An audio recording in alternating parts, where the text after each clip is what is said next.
ಜೈ ಶ್ರೀರಾಮ್. ಎಲ್ಲರೂ ಹೇಗಿದ್ದೀರಾ? ಎಲ್ಲರೂ ಚೆನ್ನಾಗಿದ್ದೀರಾ ಅಂತ ಅಂದ್ಕೊಂಡಿದ್ದೀನಿ. ಇವತ್ತಿನ ಈ ನನ್ನ ಪುಟ್ಟ ಬ್ಲಾಗಲ್ಲಿ ನಾನು ನನ್ನ ಡೈಲಿ ರೊಟೀನ ಶೇರ್ ಮಾಡ್ತಾ ಇದ್ದೀನಿ. ಹಾಗೆ ನನ್ನ ಈ ಅಧಿಕ ಮಾಸದ ಪೂಜೆನ ಯಾವ ರೀತಿ ಸಿಂಪಲ್ಲಾಗಿ ಮಾಡ್ಕೊಂಡಿದ್ದೀನಿ ಅಂತ ನಿಮ್ಮ ಜೊತೆ ಶೇರ್ ಮಾಡ್ತಾ ಇದ್ದೀನಿ.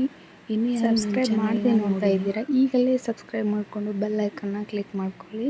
ನಾನು ಯಾವುದೇ ವೀಡಿಯೋನ ಅಪ್ಲೋಡ್ ಮಾಡಿದಾಗ ನಿಮಗೆ ಬೇಗ ನೋಟಿಫಿಕೇಷನ್ ಬಂದು ನೀವು ಕೂಡ ಬೇಗನೆ ನಾನು ವೀಡಿಯೋನ ನೋಡ್ಬೋದು. ಬನ್ನಿ ಇವತ್ತಿನ ವ್ಲಾಗ್ಗೆ ಎಂಟ್ರಿ ಆಗೋಣ. ಇವತ್ತು 1-2 4 ಸಸಿನ ಕೊಟ್ಟಿದ್ದರು. ಅಂದರೆ ಅದು ಫ್ಲವರ್ದಿತ್ತು. ಅದು ಯೆಲ್ಲೋ ಕಲರ್ ಹೂ ಬಿಡುತ್ತಂತೆ, ಬಟ್ ಅದ್ರ ಹೆಸರೇನು ಅಂತ ಅವರು ಕೂಡ ನನಗೆ ಹೇಳಿಲ್ಲ. ಹಾಗಾಗಿ ನನಗೂ ಅದರ ಹೆಸರು ಗೊತ್ತಿಲ್ಲ. ಬನ್ನಿ ಯಾವ ರೀತಿ ಬರುತ್ತೆ ನೋಡೋಣ. ಗಿಡ ಚೆನ್ನಾಗಿ ಬಂದರೆ, ಹೂ ಬಿಟ್ಟರೆ ನಿಮಗೂ ಶೇರ್ ಮಾಡ್ತೀನಿ. ಇದರಲ್ಲಿ ಒಂದು 4 ಸಸಿನ ತೊಗೊಂಡು ನಾನು ನೆಡ್ತಾ ಇದ್ದೀನಿ ಸಿಂಪಲ್ಲಾಗಿ. ಇದರಲ್ಲಿ ಯಾವುದೇ ರೀತಿಯ ಮಿಕ್ಸ್ ಮಣ್ಣು ಆ ಥರ ಏನೂ ತೊಗೊಂಡಿಲ್ಲ. ನಾನು ನಾರ್ಮಲ್ ನಮ್ಮ ಮನೆ ಮುಂದಿರೋ ಮಣ್ಣನ್ನು ಕೂಡ ಈ ಪಾಟಲ್ಲಿ ಕೂಡ ತುಂಬಿಟ್ಟಿದ್ದೆ. ಆದರೆ ಇದರಲ್ಲಿ ಮೊದಲು ಒಂದೆಲ್ಗನ ಹಾಕಿದೆ, ಅದು ಕೂಡ ತುಂಬ ಚೆನ್ನಾಗಿ ಬಂದಿತ್ತು. ಹಾಗಾಗಿ ಇದೇ ಪಾಟಲ್ಲಿ ನಾನು ಈ ಗಿಡಗಳನ್ನು ಹಾಕ್ತಾಯಿದ್ದೀನಿ. ಹೇಗೆ ಬರುತ್ತೆ ಅಂತ ನೋಡಬೇಕು. ಒಂದೆಲ್ಗ ಮಾತ್ರ ತುಂಬ ಸೂಪರಾಗಿ ಬಂದಿತ್ತು. ಅದರದ್ದು ಜ್ಯೂಸ್ ಕೂಡ ಮಾಡ್ಕೊಂಡು ಕುಡಿದಿದ್ದೀವಿ. ಒಂದೆಲ್ಗತ್ತು ತುಂಬಾ ಒಳ್ಳೆಯದು ಅಂತ ಹೇಳ್ತಾರೆ ಆರೋಗ್ಯಕ್ಕೆ. ಹಾಗಾಗಿ ನಾವು ಅದನ್ನು ಯೂಸ್ ಮಾಡ್ಕೊಂಡಿದ್ವಿ. ಆದ್ದರಿಂದ ನಾನು ಅದನ್ನು ದೊಡ್ಡ ಪಾಟಲ್ಲಿ ಹಾಕಿರೋದ್ರಿಂದ ಅದು ಕೂಡ ಚೆನ್ನಾಗಿ ಬರ್ತಾಯಿದೆ. ಈಗೀಗ ಇದರಲ್ಲಿ ತೆಗೆದು ಈ ಗಿಡನ ಹಾಕಿದ್ದೀನಿ. ಇನ್ನೊಂದೆರಡು ಸಸಿಗಳಿದ್ದು ಅದನ್ನು ಹೊರಗೂ ಕೂಡ ಹಾಕಿದರೆ ಆಯಿತು. ಮಣ್ಣಲ್ಲಿ ಹೇಗೆ ಬರುತ್ತೆ ನೋಡೋಣ. ಡೈರೆಕ್ಟ್ ಮಣ್ಣಿಗೆ ಹಾಕಿದರೆ ಆಯಿತು ಅಂತ ಪಾಟಲ್ಲಿ ಬರುವಾಗ ಮಣ್ಣಲ್ಲಿ ಕೂಡ ಹಾಕ್ತಾಯಿದ್ದೀನಿ. ಬರೋದಕ್ಕೂ ತುಂಬಾ ವ್ಯತ್ಯಾಸ ಇರುತ್ತೆ. ನೋಡೋಣ ಯಾವುದು ಚೆನ್ನಾಗಿ ಬರುತ್ತೆ ಅಂತ. ಯಾವುದೇ ಬಂದರೂ ಕೂಡ ತುಂಬಾ ಹೂ ಮಾತ್ರ ಚೆನ್ನಾಗಿರುತ್ತೆ ಅಂತ ಹೇಳ್ತಾರೆ. ನೋಡಬೇಕು ಮೊದಲು ಯಾವುದರಲ್ಲಿ ಚೆನ್ನಾಗಿ ಬರುತ್ತೆ. ಮಿನಿ ಗಾರ್ಡನ್ನ ಸ್ವಲ್ಪ ಕ್ಲೀನ್ ಮಾಡ್ಕೋಬೇಕು. ತುಂಬ ದಿನ ಆಗೋಯಿತು ಕ್ಲೀನ್ ಮಾಡಿಲ್ಲ. ಹೇಳಬೇಕು ಯಾರಿಗಾದ್ರೂ ಹೇಳಿ ಮಾಡಿಸೋದಾದ್ರೆ ಮಾಡಿಸ್ಬೇಕು, ಇಲ್ಲಾಂದರೆ ನಾವೇ ಟ್ರೈ ಮಾಡೋಣ ಯಾವ ರೀತಿ ಆಗುತ್ತೆ ಅದನ್ನು ಕ್ಲೀನ್ ಮಾಡೋದಕ್ಕೆ ಅಂತ. ಸ್ವಲ್ಪ ಕ್ಲೀನ್ ಮಾಡೋದಕ್ಕೂ ಕೂಡ ಕ್ಲೀನ್ ಮಾಡಲ್ಲ ಅಂತಲ್ಲ, ಬಟ್ ಮಗ ಇದ್ದಾನಲ್ವ, ಅವನ್ನ ಕರ್ಕೊಂಡು ಇದನ್ನೆಲ್ಲ ಮಾಡೋದಕ್ಕೆ ಸ್ವಲ್ಪ ಕಷ್ಟ ಆಗುತ್ತೆ. ಹಾಗಾಗಿ ನೋಡೋಣ, ಅವನೇನಾದರೂ ಮಲಗಿರೋ ಟೈಮಲ್ಲಿ ಆದರೆ ಪ್ರಯತ್ನ ಮಾಡಿ ಅದನ್ನು ಕೂಡ ಕ್ಲೀನ್ ಮಾಡ್ಕೊಳ್ಳೋಣಾಗಿರುತ್ತೆ.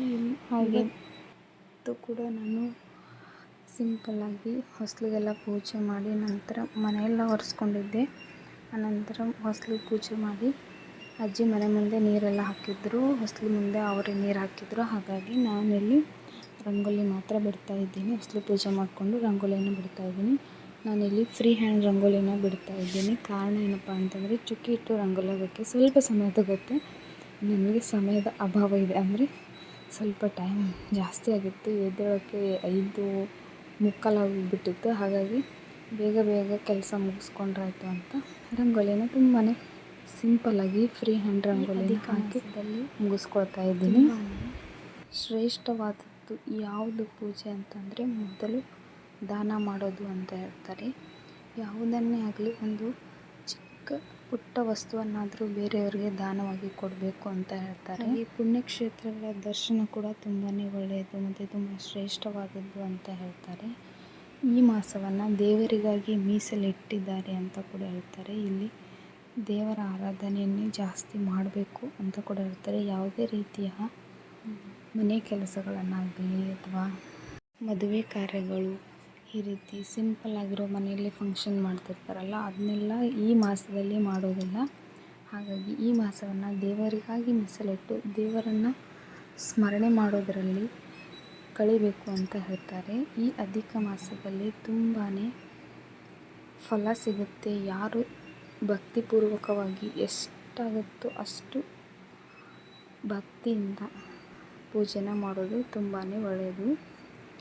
ನಿಮ್ಮಲ್ಲಿ ಎಷ್ಟಿದೆಯೋ ಅಷ್ಟರಲ್ಲೇ ಮಾಡಿ. ದೊಡ್ಡದಾಗಿ ಪೂಜೆ ಮಾಡಬೇಕು ಅಂತ ಏನಿಲ್ಲ. ದೇವರಿಗೆ ಬೇಕಾಗಿರೋದು ನಮ್ಮಲ್ಲಿರುವಂತಹ ಭಕ್ತಿ, ಶ್ರದ್ಧೆ ಮಾತ್ರ.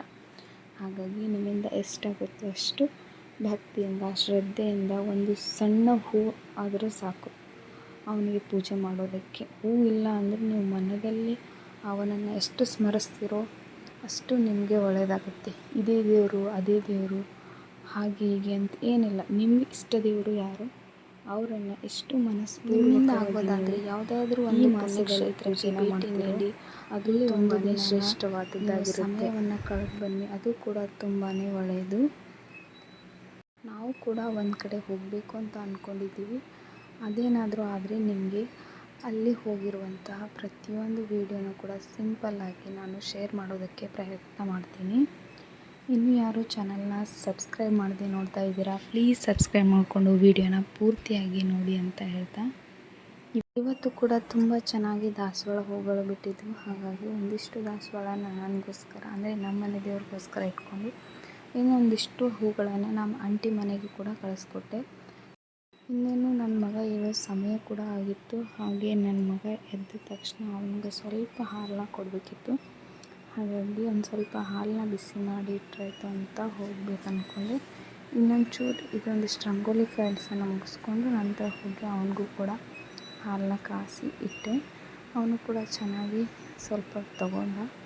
ಅಂದರೆ ಸ್ವಲ್ಪ ಫೀಡ್ ಮಾಡ್ತೀನಲ್ವ, ಹಾಗಾಗಿ ಹಾಲನ್ನ ಸ್ವಲ್ಪನೇ ಕುಡಿತಾನೆ. ಸ್ವಲ್ಪ ಹಾಲು ಕುಡಿದ ನಂತರ ನಾನು ಟಿಫನ್ಗೆ ಮಕ್ಕಳಿಗೆ ಏನು ಇಷ್ಟ ಅಂತ ಕೇಳಿ ಮಾಡಿದ್ರಾಯ್ತು ಅಂತ, ಇವಾಗ ಸಮ್ಮರಲ್ಲಿ ಅವ್ರಿಗೆ ಏನು ಇಷ್ಟ ಆಗುತ್ತೋ ಅದನ್ನು ಮಾಡಿಕೊಟ್ರಾಯ್ತು ಅಂತ ಅಂದ್ಕೊಂಡು ಅವ್ರಿಗೆ ಇಷ್ಟ ಆಗಿರೋದನ್ನೇ